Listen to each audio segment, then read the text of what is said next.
Le 25 mai 2020, George Floyd décédait, tué par un policier de Minneapolis.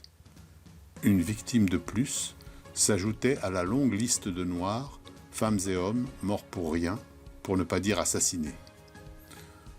En constatant l'ampleur des manifestations qui ont suivi ce 25 mai 2020, en Amérique et ailleurs, je me suis dit, cette fois, les États-Unis vont vraiment s'attaquer à cette blessure de la société américaine qu'est la situation de la communauté noire.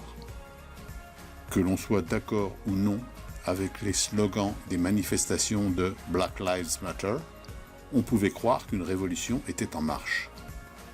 Il y avait, en moins dramatique, un air de Commune de Paris, avec l'occupation à Seattle d'un quartier et d'un commissariat de police que les manifestants voulaient organiser en zone autonome.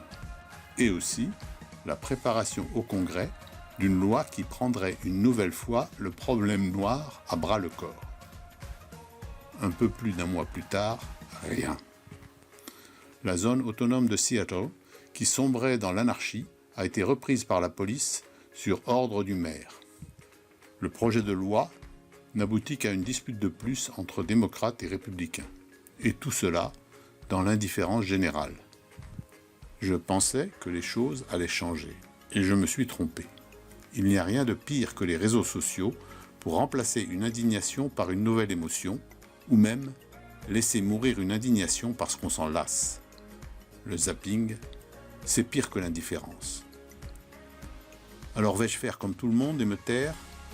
Je dirai cependant, dans 2 ou 3 de mes prochaines chroniques, pourquoi je pense que démanteler voire supprimer la police est une fausse bonne idée. Je dirai aussi pourquoi je pense que le racisme n'est pas le vrai problème. Si vous êtes choqué, ne m'écoutez plus. Sinon, je vous donne rendez-vous dans 1 ou 2 semaines sur cette chaîne. À bientôt peut-être.